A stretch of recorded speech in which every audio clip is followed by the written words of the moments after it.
tal? ¿Cómo están? Buenas noches. Nuevamente con ustedes, José Luis Martín del Campo, hablando sobre temas de psicología. Y como comentábamos en sesiones pasadas, estamos hablando del tema la psicología del mexicano. Tan escabrosa, tan fuerte, tan variada, tan exótica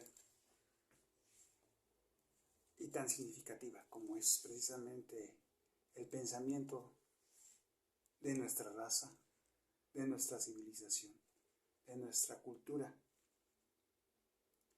y que de alguna forma debemos de estar pues satisfechos, honrados, y que debemos valorar, apreciar precisamente nuestras raíces, porque pues podemos ver que fueron únicas.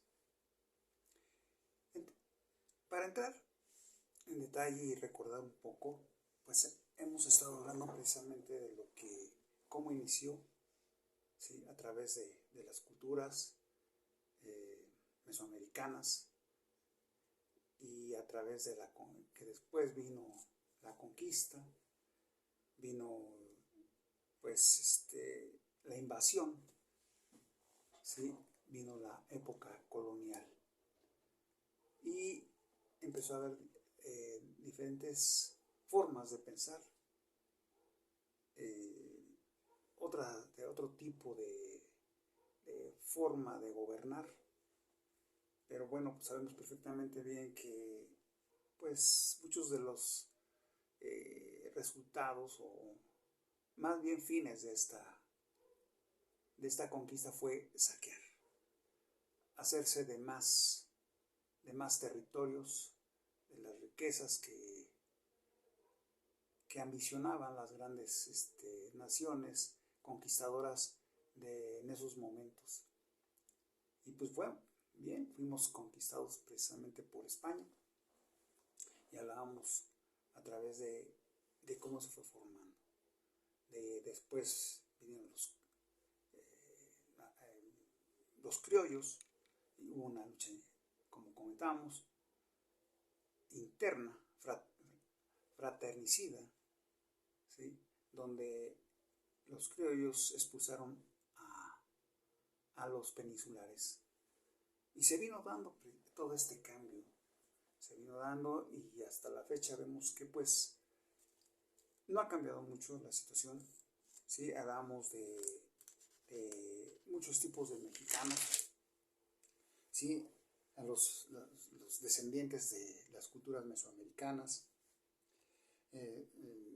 los mexicanos que de esas culturas se alejaron en lugares apartados, olvidándose de su cultura, y pues precisamente por el miedo a que fueran exterminados, ¿sí?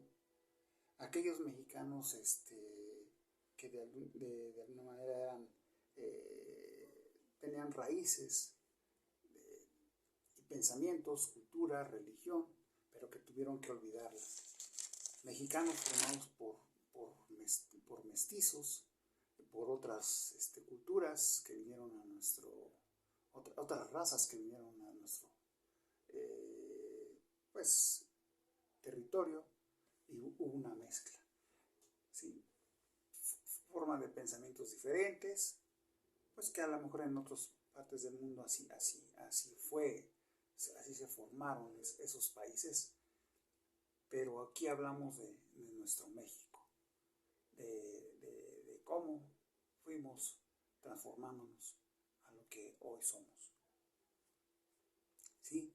Hablamos de los nuevos mexicanos que dejaron las tierras, ¿sí? Dejaron de sembrar, olvidaron el campo y se vinieron a las grandes ciudades.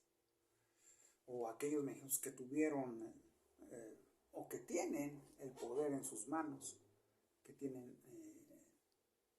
pues ahora sí la ley en sus manos, y que la hicieron valer, olvidándose precisamente de el primer escalón, ¿sí? Precisamente de estas culturas, los llamados México, como la palabra lo dice, mexicas, ¿sí?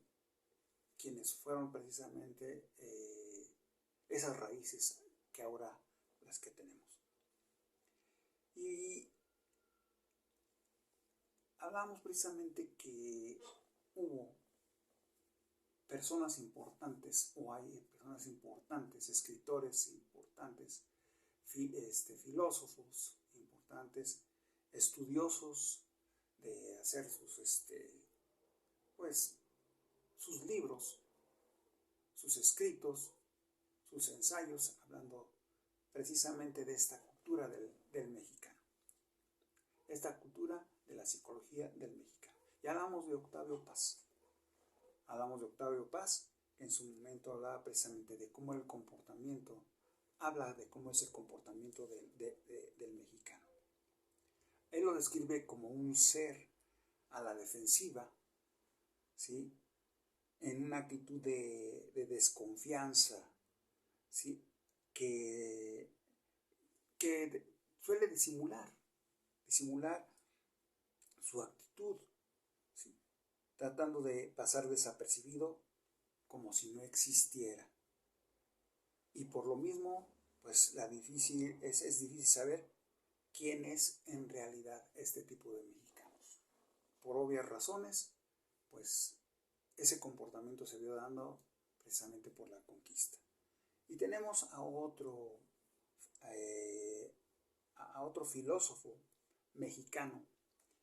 Esto es en la época de los años de los 30, 1934, a Samuel Ramos, filósofo mexicano, rector en su momento de la Facultad de Filosofía y además fue ensayista. Y recuerdan que hablamos precisamente de que él clasificaba pues, la psicología del mexicano o el comportamiento del mexicano en 3 tipos de mexicanos. El mexicano, hablábamos que decimos en su momento, el mexicano pelado, ¿sí? El mexicano de ciudad, más bien el mexicano, sí, de la ciudad, y el tercero, el mexicano burgués. Vamos a hablar en su momento de estos 3 tipos de mexicanos. Me detengo aquí a hablar de ellos porque se me hace muy interesante, se me hace muy lógico sus reflexiones, sus escritos, al describir este tipo de mexicanos. Y pues Samuel Ramos habla precisamente de estos tres clasificaciones o de estos 3 tipos de mexicanos, y pues tienen toda la lógica. Y vamos a hablar precisamente del mexicano pelado. ¿Por qué habla Samuel Ramos, de un mexicano pelado? Bueno, o más bien, ¿por qué se dio o se desarrolló este tipo de comportamiento? Si para Samuel Ramos el mexicano pelado es el mexicano que lleva el alma al descubierto, ¿sí? El que pertenece a una fauna social de categoría ínfima, baja, ¿sí? Y se presenta, ¿sí?, como un desecho desafortunado, lo presenta como un desecho humano de la gran ciudad. ¿Por qué? Pues por la pobreza extrema, no tanto porque así lo definamos, que a lo mejor está mal hablar precisamente de esta situación, porque pues todos somos humanos, todos tenemos un valor, pero él lo describe en su momento, y esto recordemos que esto es 1934. Habla precisamente de este mexicano, el mexicano pelado, ¿sí?, que es precisamente en la jerarquía económica se le considera que es menos, que él lo considera que es menos que un proletario, y en lo intelectual como una persona primitiva, sin conocimiento al respecto. Y su actitud ante esta situación es de negro resentimiento hacia la sociedad, ¿sí? Hacia los que lo rodean, hacia los que están arriba. El mexicano pelado tiene una naturaleza explosiva, ¿sí? Es un ser de naturaleza explosiva, y sus explosiones pues las manifiesta verbalmente, ¿sí? Es la forma en que él se expresa, y tiene como tema la afirmación de sí mismo. O sea, él se afirma, ¿sí? De sí mismo, habla de sí mismo, ¿sí? No teniéndole al expresarse miedo al expresarse, y se expresa de sí mismo con un lenguaje grosero y agresivo, ¿sí? Es así como describe precisamente Ramos a este tipo de mexicanos. El siguiente mexicano que describe es el mexicano de ciudad. Se refiere a él que es el que nace y se desarrolla durante el crecimiento de las ciudades o de la ciudad en sí, ¿sí? Como un renovado en formación, como un ser humano en renovación, ¿sí? Pero de renovación a través de un modo capitalino, a través de una ciudad, ¿sí? A través de las ciudades. También se define al mexicano de ciudad como desconfiado, como una persona desconfiada, con fundamento moralista. Este mexicano es moralista, pero a la vez también no con una actividad poco dinámica para realizarse en esta ciudad, ¿sí? Este tipo de mexicanos, los mexicanos de ciudad, ¿sí? Carece de un plan alguno, ¿sí? No sabe para dónde ir, se siente como flotando, y ni siquiera se siente seguro del piso del suelo que él pisa, no se siente ni siquiera seguro de eso. Aumenta su desconfianza, ¿sí? ¿Sí? Que arrebata su estancia presente, se siente no seguro, y todo por proteger su yo, lo que todos protegemos, ¿sí? El yo de cada uno de nosotros, en eso se caracteriza. ¿Por qué protege su yo? Para proteger verdades ocultas de situaciones que se vinieron dando a través del desarrollo de estas, precisamente de cómo evolucionó desde la conquista, la revolución y los movimientos sociales que hubo, las atrocidades. Entonces, este mexicano oculta mucho de esas situaciones para no sufrir más. Él trata de sobreponerse a estas imágenes día con día, ¿sí? Y lo que representa, lo que es en sí, lo que él quiere, realmente lo que él quiere ser, ¿sí? Lo oculta realmente, y lo reflexiona de esta manera, por el qué dirán. Él le preocupa mucho el qué dirán de él, ¿sí? Y es una pregunta que se acentúa en la clase. ¿En cuál clase creen que se asienta este mexicano de ciudad? Pues obvio, de la clase media, de la clase media alta, ¿sí? Este es el tipo de pensamiento que tiene la clase media alta, ¿sí?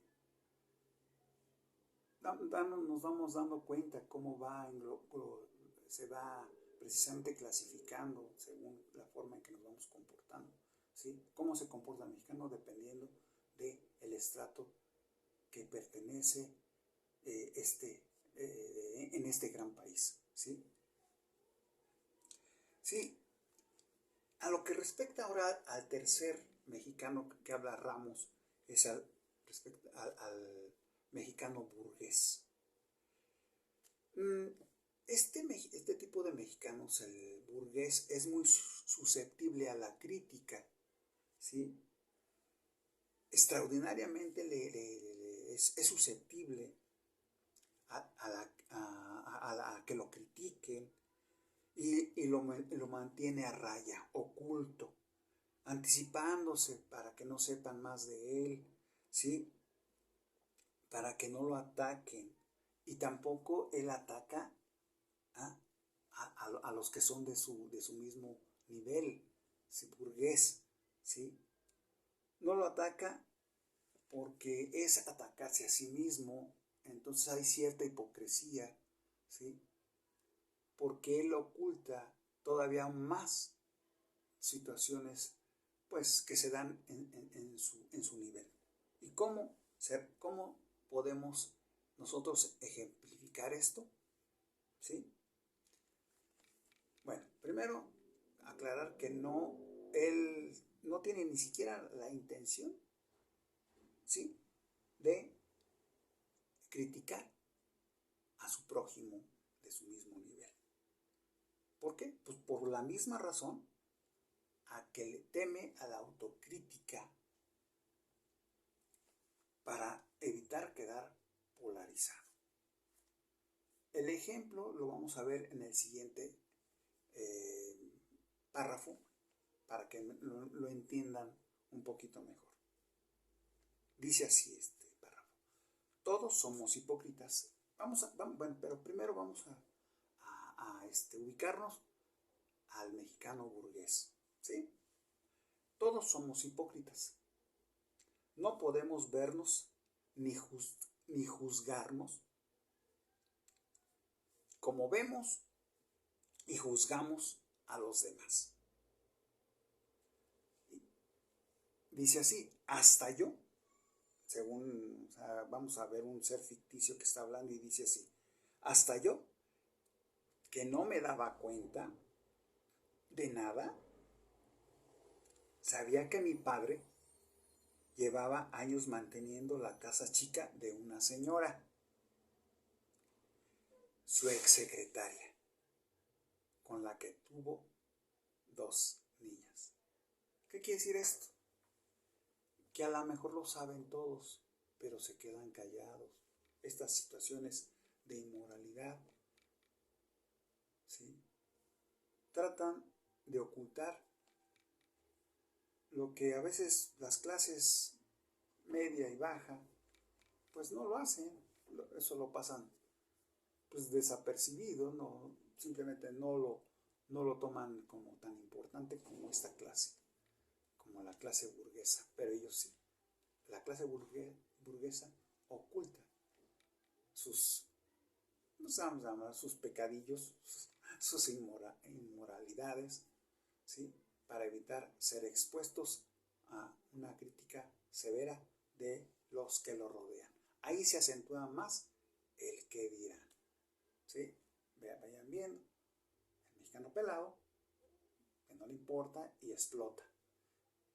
El mexicano de ciudad, ¿sí?, que le teme a la crítica, sí, al que dirán, y que trata de subyugar su pasado, ¿sí?, ni quiere verse en el de abajo y evita, y sí, trata de añorar estar arriba en la clase burguesa.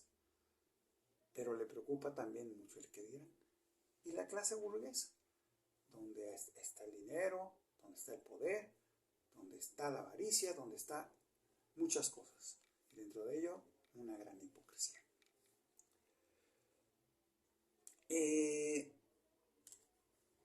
Bien, esto es importante que lo supiéramos. A mí se me hizo interesante que lo pudiésemos pues desarrollar y explicar, porque pues es una forma de describirnos como sociedad, ¿sí?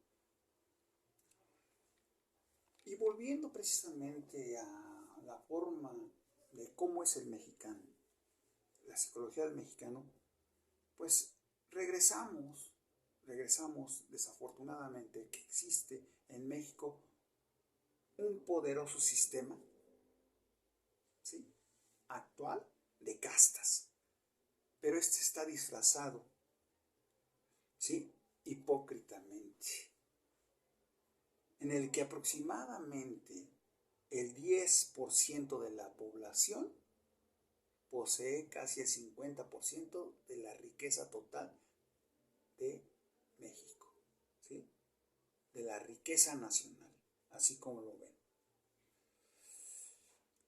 Y que en general está integrada por gente descendiente de extranjeros.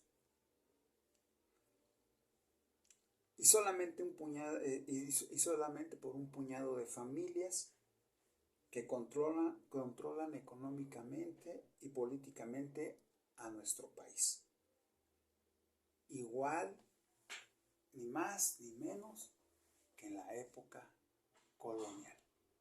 Así es, no ha cambiado nada. Del otro lado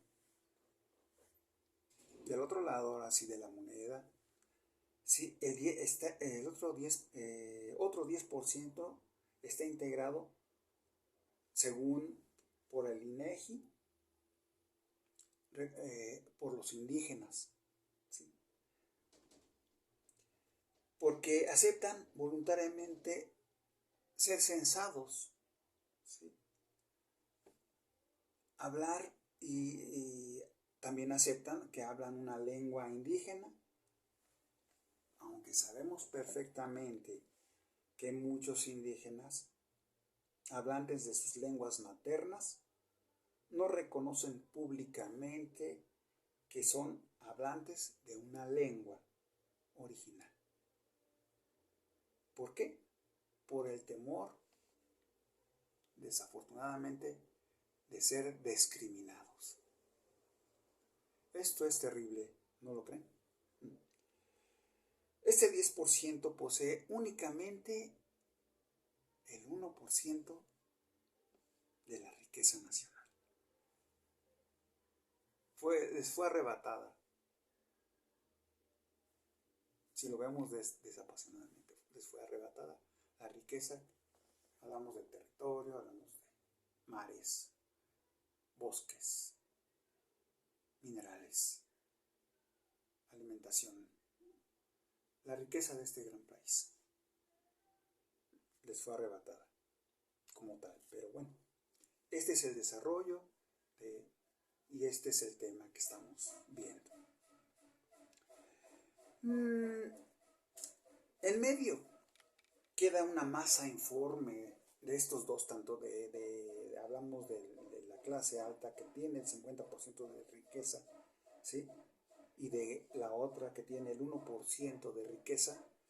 En medio queda una masa, fíjense, así lo describen, como una masa informe de mestizos, no solo entre indígenas y europeos, porque aquí también están presentes los africanos y los asiáticos de manera contundente. Estos mestizos por lo general presumen a sus antepasados extranjeros y muy pocos a su raíz indígena. Así es, su memoria histórica es muy corta o de plano no existe. Son hijos de la modernidad, ¿sí?, de la moda, de la televisión, de la radio, ahora del internet, ahora de las redes, ¿sí?, de la comida rápida, los productos chatarra, los productos piratas, incansables, soñadores. ¿De qué creen? Del sueño americano. Entonces, ¿Cuál es la psicología del mexicano? Volvemos otra vez. ¿Cuál es la psicología del mexicano? La de los intelectuales y académicos eurocéntricos, la de los intelectuales, la de los hombres de negocios, estadounidenses, o la de los indígenas mayas del EZLN, la que conforma el voto duro, fíjense, en su momento de los partidos PRI, PAN, PRD. Ya nos vamos a meter en broncas, ¿verdad? Pero pues es que, pues es lo que nos rige, es lo que está, es lo que no quieren quitar. Los partidos viven de nosotros, los contribuyentes. ¿Por qué no hablar de eso? Si todo el tiempo nos han exprimido, nos han quitado dinero del que nosotros aportamos, viven de nosotros y aún así hacen desfiguros. Y no nada más hablo del PRI, del PAN, del PRD, del PT, del Partido Ecológico, no. Morena, vamos a hablar del partido Morena. Tampoco queda, sí, un gran cambio, sí, todos con bombos y platillos, hablando de bombos y platillos. E investigando, ¿sí? Que a partir de 2019 entra Morena a dirigir el país. Vamos a hablar de esto en el siguiente capítulo, que es muy interesante. No queda aquí. Se nos está terminando el tiempo, se corta y no quisiera dejarlo que se corte de esta manera. Vamos a dejarle aquí y en el siguiente capítulo hablaremos, porque esto se pone cada rato, cada momento más interesante. Muy bien, como siempre, estoy con ustedes.